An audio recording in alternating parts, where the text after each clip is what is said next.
Hi everyone! As I promised, I am back and today we are going to do a houseplant tour. So much has changed since the last time I did one of these. It's been almost a year. We have syngonium, philodendron, pothos, like all of the plants under the sun. So yeah, let's get started.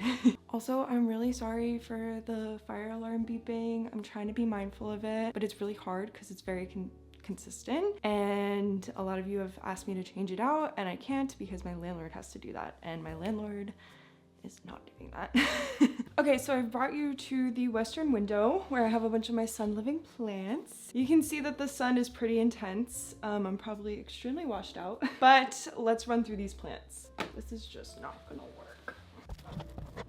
A tiny bit better maybe. Okay, we're gonna start off with a bang with a plant that is not doing well at all, and that is this Picasso Croton. And this plant has been on my wish list for a really long time. Back in the day, I've always wanted this plant, and then we got them in at work and I was over the moon, brought it home, and I kind of tested it out in a little bit of a darker window that we have in the living room. And that window is really great. You'll see it for plants that really love bright and direct light. I have some sun-loving plants in there pushed closer to the window. You'll see it. But I put it in there, kind of pulled back. I also didn't water it very consistently, and these plants love light and they love water. It just started dropping leaves like crazy. You can see some of them like collecting down here. I'm sure if I jiggled it, like, yep, there we go.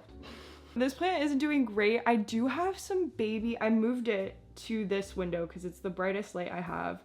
And I have some baby leaves coming in at the top, which is promising. But this plant is really, really beautiful and I was so excited to have it, but then I almost immediately killed it. So she's on a comeback. She's in the window. Then we have kind of a 2-for-1. We have a lifesaver plant, which if you aren't familiar with these plants, it's a creeping kind of succulent, and they're most known for their flower, which looks like a giant lifesaver, hence the name. I really love them for their foliage. So this is like stunning in my book. And then I have a bonus variegated euphorbia in here.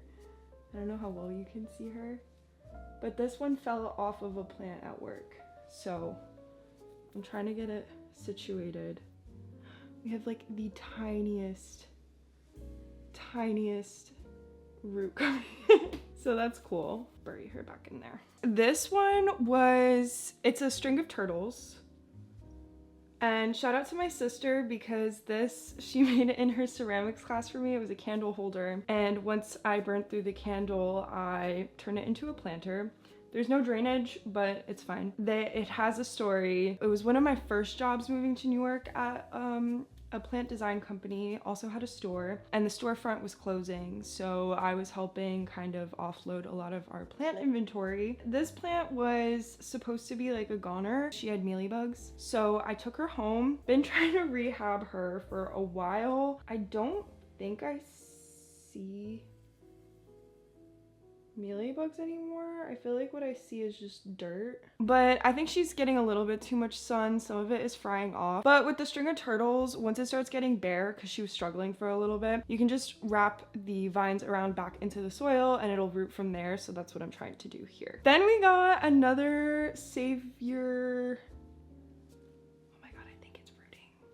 It's a variegated opuntia, or variegated prickly pear. Again, a paddle fell off at work and I kind of felt bad for it. You'll notice that a lot of the plants that I have now are kind of rehab plants or plants that weren't doing well. If you remember from like a year ago, I had a jade growing in here actually. That one was getting absolutely pulverized by the sun in this window. I've gone through a lot of changes with this window. So I had to propagate that jade down, which I'll show you out in the living room. And I stuck a cactus in here because I was like, if anything can take this sun, it's gonna be a cactus. She's kind of like a little firm in here. I'm not gonna tug too hard because I don't want to rip the roots out, but I think she's rooting and I think she can use some water. So that's awesome. All right, and then we do have an OG plant from back in the day. I did not get rid of her. This one you can see is so sun-stressed. It's this Hoya, and you know I can't say the name. I don't know how to pronounce it, so I'm gonna put it on the screen. It's been a year, still don't know. This was like a deep green when I put it in the window, and now it's this red.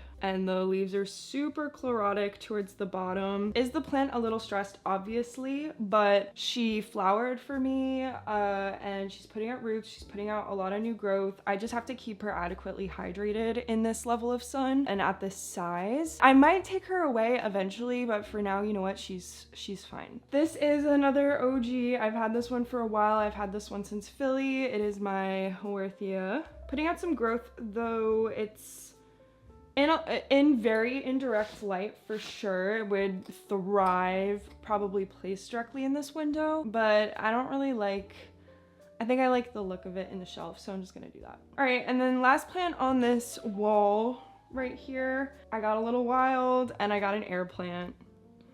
So here she is, having this root kind of going. She had some babies. Oh, she still has one baby. I accidentally knocked one of the babies off. You can see this baby right here. Yeah, I've had air plants before. They're pretty chill, except they can dry out and then die. And then also if you don't dry them off correctly, they will rot and die. But as long as you're avoiding those two things, so I water this plant once a week. I just literally run it under the faucet. And then the main key is you want to place them upside down to dry off so that the water isn't collecting into the crown of the plant and promoting rot. With those two things, honestly, pretty chill. I don't know how long this one will last for me, but I like it a lot and I keep it on my shelf and I love her. She kind of looks like a millipede. Ew. Okay, then on this wall here, I have my favorite plant of all time, my Dracaena marginata, my lucky plant. This baby has been through so much with me. It's unbelievable. Love her to pieces. She is literally my favorite plant in my collection. I have no shame saying that. I've up-potted her since the last we spoke, actually. She is now in this 8-inch pot, thriving, putting out new growth in bright indirect light, and having a great time. She's like a floor plant now. She's getting so big. Okay, now we're gonna kind of pivot to this section here. Let me set this up. Oh, this lighting is so much better. Thank God we're done with that. All right, down here, my ZZ. Oh my God, I've had her since Philly as well. Brought her over here and she is in the same like cover, but she's actually gone up to a 10-inch pot in here. So she is growing and thriving. She lost some leaves, but we got this stalk recently. Like, tell me that's not the coolest thing ever. Can you believe it? A year later, this girl kept a Calathea ornata alive, not just alive, but thriving. Growth. This was a birthday gift from one of my roommates. Shout out to my roommate, love him. He gifted me both this plant and this little guy, a Sunny Angel. We started off a little rough, I'm not gonna lie. I was in a 4-inch nursery pot and I was really bad at staying on the water schedule that these guys require. So she was getting a little bit wilty. And then I found this pot, which is a self-watering pot. And if you've been with me for a while, am pretty anti self-watering pots. I think they promote fungus gnats and root rot. So I usually steer clear of them, but it really works well with this plant. So I just fill this glass part up with water and then put this terracotta piece in, and then the Calathea ornata just takes what it needs. Some of the minuses of this is that it does attract fungus gnats, and also when you have still water sitting around, there is algae growth that happens within this container, so I have to wash it out weekly and put new water in. And I've also been trying to be pretty good at putting Brita water in here so that it is getting that distilled filtered water it really loves, and I would say it's paying off. The crisp is the crisp is so minimal, and I've gotten a lot of new leaves. So shout out to this plant. and this pot, I guess. Okay, and then the last plant that we have to talk about in my room is obviously the elephant in the room, my Monstera deliciosa. I love her. She's kind of the same since you last saw her. She put out maybe one leaf up top. This leaf keeps getting stuck in the door. So I need to add, I think I need to tie that one back up to the stake. She's also crazy root bound, but she's already in like a 12 or 14 inch pot, I would say, and I'm kind of putting off bumping her up. So right now I kind of have her frozen in here. A lot of plants like to be root bound, but then they will reach a point where they kind of stop growing because they're dwarfed in a sense in their container. So that's where I'm kind of keeping the Monstera for now. And then I think my plan, because I can't really go that much wider in diameter, I think I'm just gonna get a deeper pot so that the roots can grow down a little bit more. Don't know when I'm gonna do that. Pots of that size are extremely expensive. So I'm just kind of holding off. I probably won't really think about it until next year, and I think she'll be okay until then. We have a little bit of decline in this guy, but I'm not too worried about it. It's a very tough plant, and I just keep her well watered, and I throw her some liquid dirt here and there. Okay, and that's it for my room. A little room tour. Now I'm gonna take you to the living room where we have some really fun stuff out there. Oh my God. I didn't talk about the coolest plant in my room. Hold on. I literally cannot believe it. The plant that almost made me cry.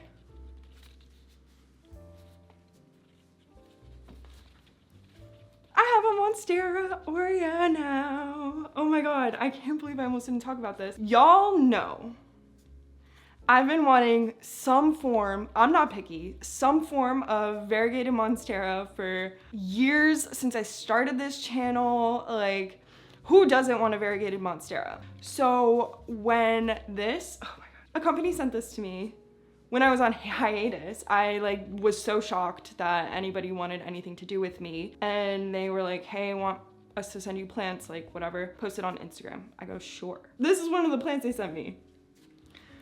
I almost peed myself. It's so good. Literally so good. It came with 3 leaves. One died off. A lot of the plants that they sent me have had some leaf loss, and I've had, I think, 2 deaths because they were sitting in their packaging for a while. But this one, I put like any plant knowledge I had, I put into this plant. So here we go. She's going. And then the next leaf is gonna come out of this one. This one's still kind of hardening off a little bit. Wow! We're in my living room, and we have one window over here you can see kind of shining through. That is, I don't even know. Where's my compass? Oh my God, I was so wrong. That's southeast. That makes so much more sense. That's, first of all, western exposure is pretty, I'm so silly. Western exposure is pretty strong, but I was like, it's really strong. And the sun came in the morning, and I was like, that just doesn't make sense. But I had thought that I like looked at it, and I was like, I guess it's west. My bedroom is southeast, northeast. Wait, but that doesn't make north, northeast, southeast. Yeah, and then we have a skylight up there, but that doesn't really do that much. Okay, so that's the window orientation. Let's dive into it. This pile to my left is a lot.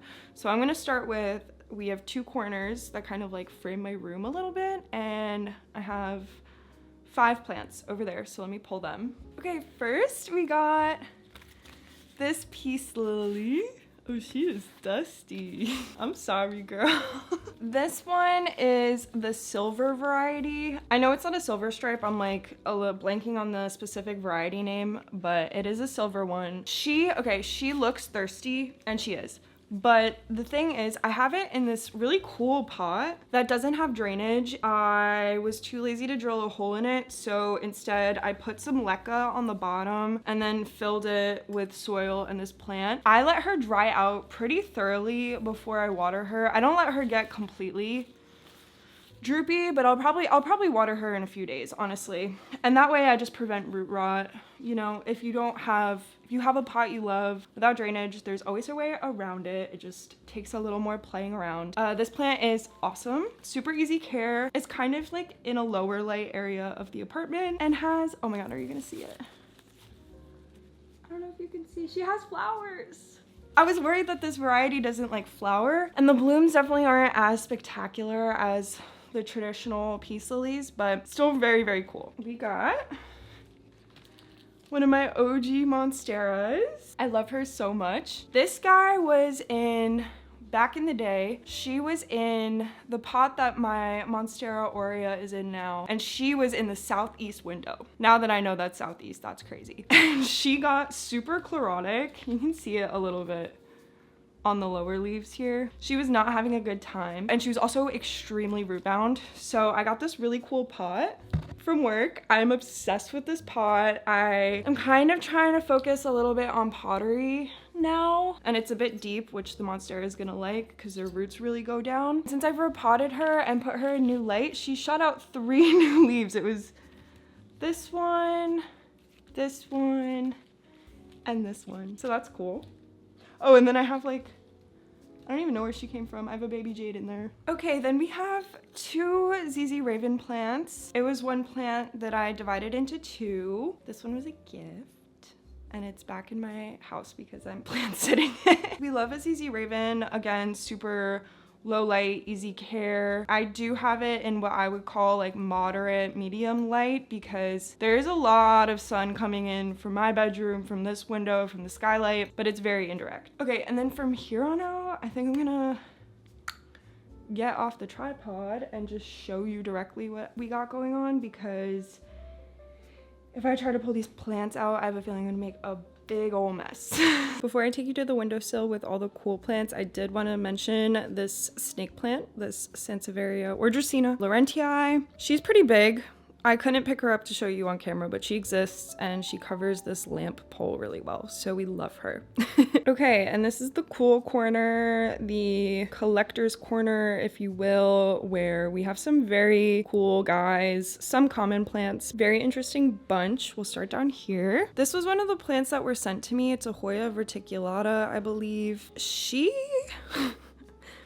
We're working on her. She doesn't have any signs of new growth, and this leaf might go, but I think all in all, she's doing okay. She needed some love after shipping, so we're working on her. Then we have this Anthurium silver blush. I can't remember. This one I'm really struggling with. I'm not an Anthurium girl. This one was also sent to me in that same shipment. And this one came looking really great actually, and the roots were super healthy. Maybe a mistake was putting her in terracotta where she can dry out. I don't know, but I've lost multiple leaves and we're down to 2. They have like a little bit of yellowing around the edge, which makes me nervous. I'm hoping that my roommate, who is also my coworker, can help me because she is like a plant genius. So I'm gonna have her nurse that one. I am so excited about this one. Syngonium Godzilla has been on my wish list for so long. Yes, the leaves are supposed to look like that. It's so cool. I'm literally enamored by this plant. I've wanted it for a while, saw them come into work, scooped one up immediately because this is just unreal to me. So cool. Wow. Then we got another plant that's been on my wish list for a while, and this one, oh my gosh, so I've had this one before. It's a Syngonium batik. Very similar to the white butterfly, but the venation is a bit more pronounced, so that's why it's like rarer, I guess. The one that I had, I really struggled with. If you remember, I kind of gave up on Syngonium for a little while, but I'm so back. So we started off with a 4-inch plant. I already had to bump her up into a 6-inch, and she is like exploding with growth. I have lots of new growth coming in here and very minimal leaf loss. These are new leaves, like absolutely thriving. And you know I've struggled with this one. So the Syngonium girl is back, finally. Then we got this ZZ. This is my roommate ZZ. Huge ZZ. Love her, holding down the fungus gnats. This plant I saved from work. It looks bad. It looks bad. This also had mealybugs at one point. I think I finally, wait. No, that's perlite. I think I finally eradicated them, but yeah, she needs a little. Sorry. Then we have the mandarin spider plant named after this mandarin color here. This plant, if you watched before I went on my hiatus, I did a rehab video on some of the plants that have been here before I moved in, and I rehabbed this guy. He was doing so well. And then we kind of took a little turn for the worst because I stopped watering him with distilled water. Really did not like that switch up and started crisping. So I've had to trim some leaves, but we do have new growth. And I also bumped up his pot. Fingers crossed. All right, getting a little tedious here. This ZZ plant, I think is a baby from this one. I'm not quite sure, but great guy. Hanging in there, not doing too much, but not dying, so we love him. This yucca plant also was struggling for a little bit, but is making a comeback. I also repotted her directly into this pot here, which I think made a difference. These plants really don't like too much water, so that's my number one tip with them. They store a lot of water in here, so no need to go crazy. We have this terrarium. It's my roommate's. I don't know exactly what's in here. I know there's a jewel orchid to the side here, but I don't even know if you can. There you go. Jewel orchid. I don't know what that is or that node. I have a baby, but this is her fully developed variegated euphorbia. OG cactus that has been with me forever. You all know her, you all love her. You know I propagated her weird and now she's growing like that. Don't really know what to do about it, so I'm just kind of letting her rock. Okay, I'm running out of breath. Air plant. We talked about air plants. I like this one. She's very cool. Oh, this is the jade plant that was originally in my bedroom and then was frying. So I just cut off the tops of the plant and potted it in here. And I think she's already like rooting. She's hydrated, thriving. We love her. Massive Aglaonema. Like huge. I've never had one this big. Also my roommates, like massive. The problem is that I think the eastern light, like the morning, fries her a little bit on the side. I'm constantly like plucking off these leaves. She's still lush, she's still full. So I just rotate her once in a while, but she's huge. Okay, this one I think is called like, oh God, I don't know. It's a type of euphorbia, I believe. And it's like the devil's spine or something. Not looking how it's supposed to look, but we do have new leaves coming in. So this is kind of more of, where's the light? More of what it's supposed to look like. I think prior to this, she was super root bound. I repotted her into here and I've been watering her a little bit more often now that I know she's a euphorbia. They like to dry out between waterings, but they do appreciate a water. So definitely don't let too much time go by, which I was doing before. Up here we got, y'all know her. She's been here forever. My Marble Queen Pothos up on a kitchen cabinet like she always is. Thriving. I've given her multiple haircuts. She's doing great. Last plant I have out here to talk about is this Sansevieria Dracaena whatever. I think this is a samurai. This is my roommate's. It's so cool. Like here, this angle it looks like this. This angle looks like this. So fun. I love these plants. I'm glad she brought one back. Okay, and that's it for my plant tour today. Thank you all so much for joining. I also wanted to say a huge thank you for all the love and support on my comeback video. I came in with the mission to respond to every single comment and I got overwhelmed. So please forgive me if I didn't directly respond to your comment, but I've read all of them. I have been freaking out to my friends about how sweet you all are. So from the bottom of my heart, thank you, thank you, thank you. Sorry about that. I've really tried to like repeat myself when I hear the beep and cut it out as much as possible, but I'm sure it's gonna make an entrance and I'm working on turning it off. So please be kind to me. Love you all, and I guess I'll see you in my next video. Bye.